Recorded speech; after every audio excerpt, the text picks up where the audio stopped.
The administration put this policy into effect. Our number one job, whether students believe it or not, is student safety. And we have had a lot of concerned parents, a lot of concerned students, a lot of concerned faculty members about a growing drug and alcohol problem here at Capon. And we are taking whatever measures we can. As many of you may know, I have spent 3 of my football games with students who have chosen to drink before the games. And that concerns us not only because it's a bad choice, because it's illegal, but also we want to make sure that those students are getting home safely. And we're not convinced that they're going to drive home on their own, or that they're not going to drive home on their own, or that they have a designated driver.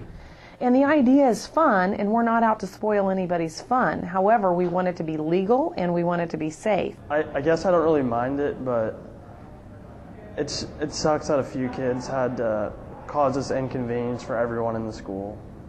Well, really, if you go to the game to go to the game, everybody should still end up going. I just think there's going to be some of the rowdier kids that will probably not show up.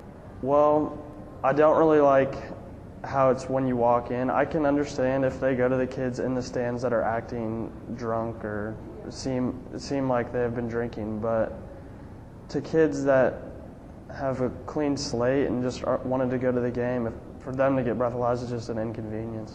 To be honest, I don't really care that much because it doesn't really affect me that much, but I do think it's going to kind of scare the people.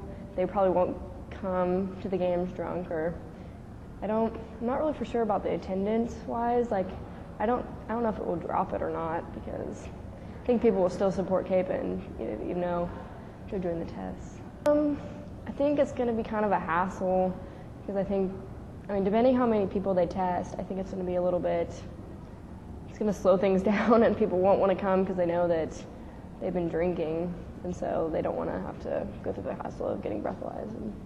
You know, this football season, I have had so much fun in the student section, and the majority of the students there do not appear to be under the influence. And I carry my breathalyzer around, and I try to, if I smell alcohol, I will breathalyze. But I have made several comments to Mr. Burris, Mr. Karras, Mr. Bloomer, Mr. Heiss about the amount of times I have not smelled alcohol, and so I don't really think it's going to affect it much. I hope it doesn't. That's my hope. I mean, we've got some real school spirit this year, and Danny Mitchell and Andy Hertig are great inspirations, and they got the football crowd going, and they have plans to get the basketball crowds going, so I really don't think it's going to affect it much.